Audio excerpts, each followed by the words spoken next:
Now that you have learned a little bit about writing thesis statements, topic sentences, and concrete details, it's time to start thinking about how to compose those commentary sentences. So, the first thing to note is that each concrete detail is always paired with two commentary sentences. A commentary sentence, which you'll see often represented as CM, is your analysis or interpretation or explanation or insight of your evidence.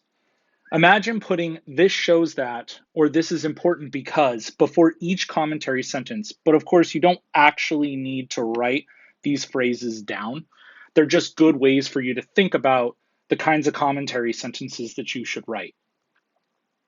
Also, do not forget that each concrete detail that you write always has two commentary sentences, not one. Sometimes it can have three or even four, but for the sake of this assignment, it's important that you just work on two commentary sentences. So here's another way of putting it. For commentary sentence number one, you can ask yourself, what does this quote mean? What is the author of the quote trying to convey to the reader? And try to re-explain that in your own words. The second commentary sentence that you write, you can ask yourself, how does this evidence connect to your thesis or your topic sentence? So for example, for this paper you're working on, how does it reveal the ways that a group is marginalized if that commentary sentence is part of body number one? How does it reveal the effects of the marginalization? That's body paragraph number two. Or what ways can we help promote growth and awareness about this issue? That would be for body paragraph number three. So let's pretend, for example, that you were writing an essay about the three little pigs and you were talking about each pig in its own paragraph. If you were writing your third body paragraph, which is about the pig who built the brick house, you might write it as follows. The third little pig's choice of building materials illustrates his inherent wisdom. So that's your topic sentence for that body paragraph. Here's your concrete detail. The story of the pigs reads, the third little pig built his house out of sturdy brick. And you notice here I have a citation. Don't worry, more coming on that later. The sturdy brick will last longer than a straw or twig construction.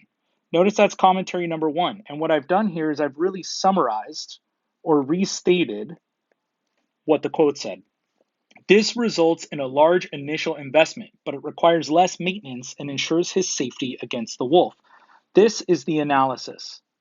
So, how does this quote answer my topic sentence? That would be this commentary sentence. So how do we put this together now? Well, let's look at that body paragraph that you've been working on thus far with the other presentations you've already seen. If your topic sentence for body paragraph number one, which of course it's important that you remember is about the mistreatment and misrepresentation of your marginalized group, and we're talking about disabled persons. If your topic sentence read, persons with disabilities are underrepresented in film and television shows. And then your concrete detail, your first one, of course, because you'll have more than one for each body paragraph, reads, when characters do have disabilities, too often they are portrayed by actors who do not. Among disabled characters in the top 10 TV shows of March 2016, only 4.8% were played by actors who had their disability in real life. So now you're going to write your first commentary sentence, and you'll see here that the first commentary sentence I've written here is actually a restatement of the quote in my words. Only a small fraction of the disabled community represents itself in the film and television world. So I've taken this information and put it here. And I've taken this information and put it here. Now I've restated it with the thought in mind that I know I'm going to be talking about the underrepresentation of the community. So you can see the language I chose is intentionally reflecting that from the quote. My second commentary sentence, where I'm really going to start my analysis.